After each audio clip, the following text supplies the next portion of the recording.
All right, now we are on to the progressive movement one. This is the first question set for the progressive movement. Number one, the muckraking journalists associated with the progressive era were known primarily for their what?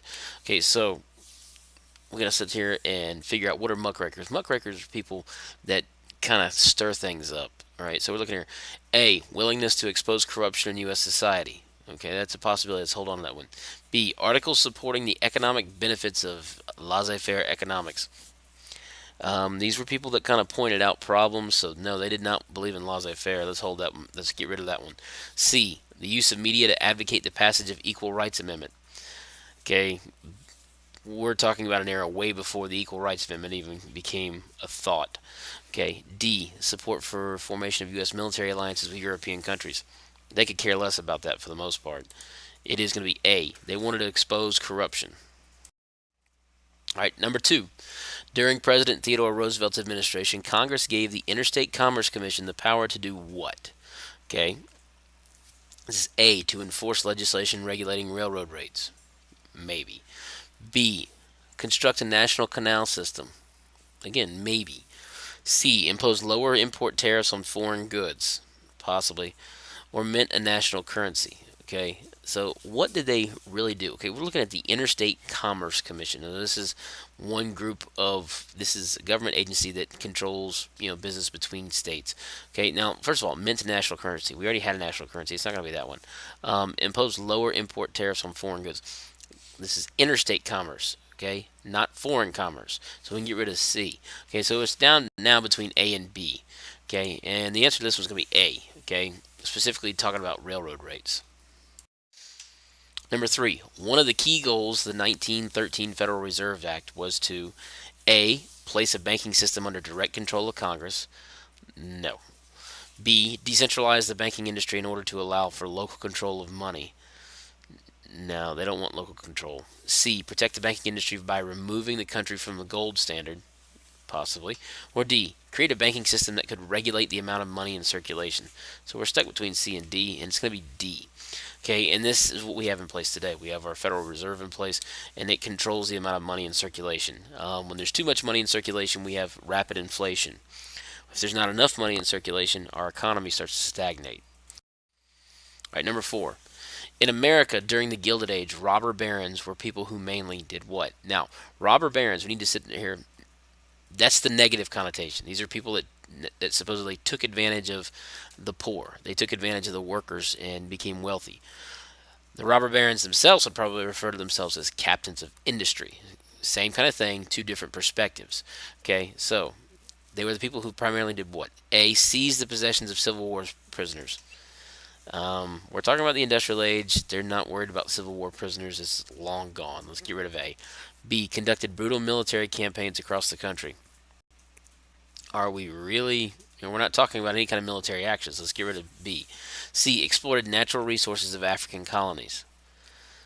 Um, how do I just put this? No, it's not that one. So just by process of elimination, it's D. It says use aggressive business practices to dominate industries, and that's what they did.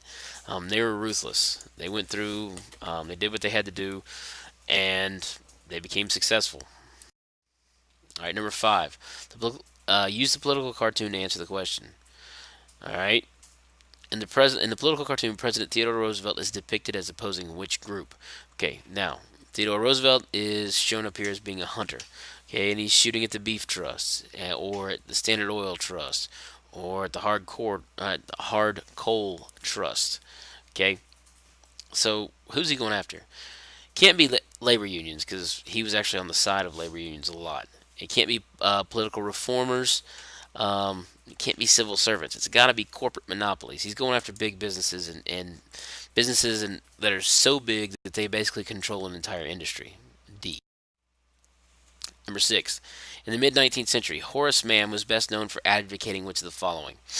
Okay, so we need to figure out this is simple, straightforward DOK level one.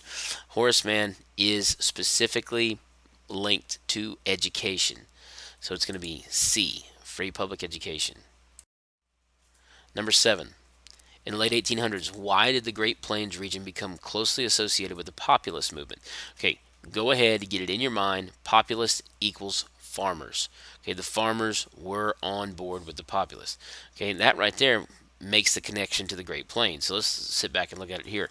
A large portion of the population was industrial workers. No, in the Great Plains aren't a lot of industrial workers. B, many cattle ranchers worked there. Not really on the Great Plains. The cattle ranchers were south of there. C, large portion of the population was farmers. That's pretty much it. Or D, many immigrants settled there. It's going to be C. Remember, populist and farmers.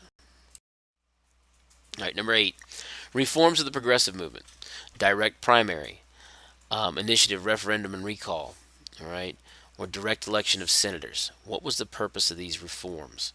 Okay, now all of these reforms are dealing with things that actually give the individual person more power and more.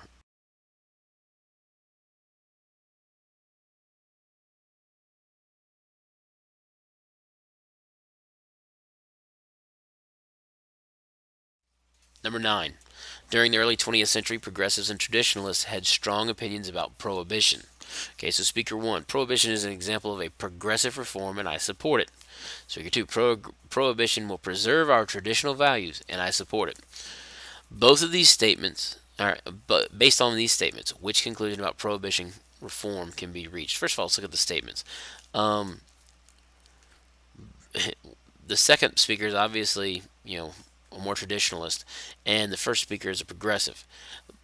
But they're both for prohibition. In fact, they both believe that prohibition will help their cause. So it's kind of like both sides agreed on prohibition, and they both wanted it. They didn't actually look at it the same way, though. All right, so would it be A, progressives believe that prohibition would end traditionalist social outlook? No. B, traditionalists believe that prohibition was a fundamentally modern movement? No. C, prohibition was an issue that distinguished traditionalists from progressives? Not really. Or D, prohibition was passed with the support of modernists and traditionalists? It's going to be D. It had support of both. All right, number 10. This excerpt is from legislation passed by the U.S. Congress in 1890. Every person who shall monopolize or attempt to monopolize or combine or conspire with any other person or persons to monopolize any part of the trade or commerce among several states or with foreign nations shall be deemed guilty of a misdemeanor.